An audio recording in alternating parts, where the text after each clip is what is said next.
Donc voilà un petit aperçu du Acer Liquide que l'on peut voir ici. Je vais vous montrer le contenu de la boîte. Donc c'est une boîte téléphone classique, comme on peut en trouver maintenant tout le temps. Un peu comme similaire à celle de l'iPhone. Hop. Donc quand vous l'ouvrez, le téléphone est à cet emplacement.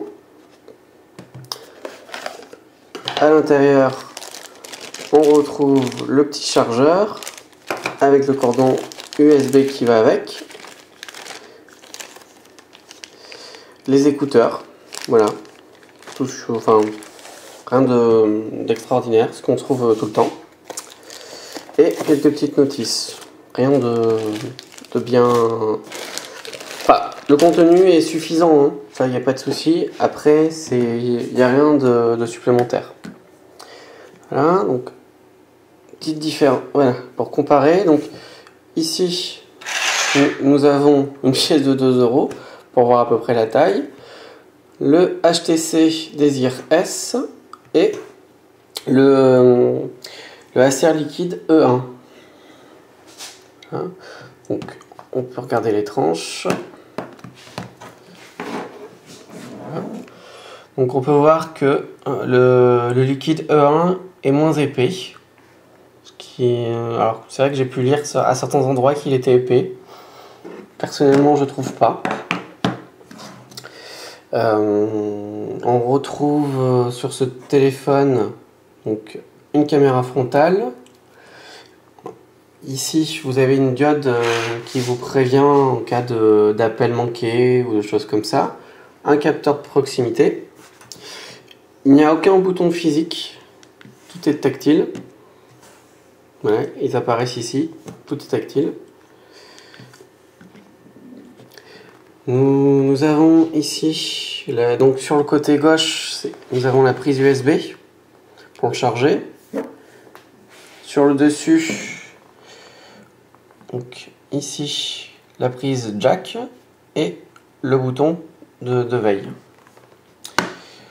Là, je vais reculer un petit peu. Vous avez pour les haut-parleurs DTS.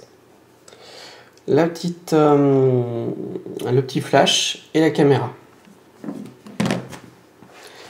Donc qui tourne sous Android Jelly Bean.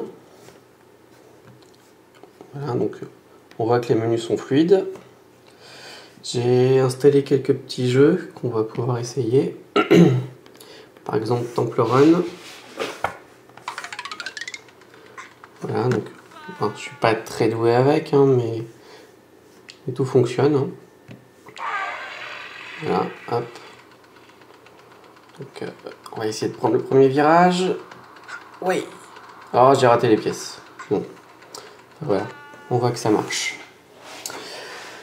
Donc, ça tourne sous Jelly Bean. On peut voir toutes les applications ouvertes.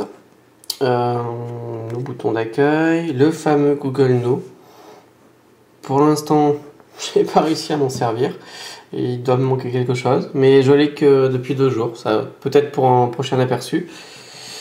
Donc des emails, des choses comme ça, enfin tout fonctionne bien, c'est fluide, voilà. Donc il est double SIM, si ça c'est une petite chose intéressante. On voit qu'il y a gestion des cartes SIM ici. Donc on peut insérer 2 cartes SIM, en arrêter une, laisser l'autre allumée. Choisir avec laquelle on veut appeler, envoyer des SMS. Puis les 2 cartes ont une couleur différente. C'est assez pratique, je trouve. Première fois que j'utilise ça. Et c'est vrai que c'est une bonne nouveauté. Entre la perso et la pro, c'est intéressant. Voilà. J'en ferai des plus longs un peu plus tard. À bientôt.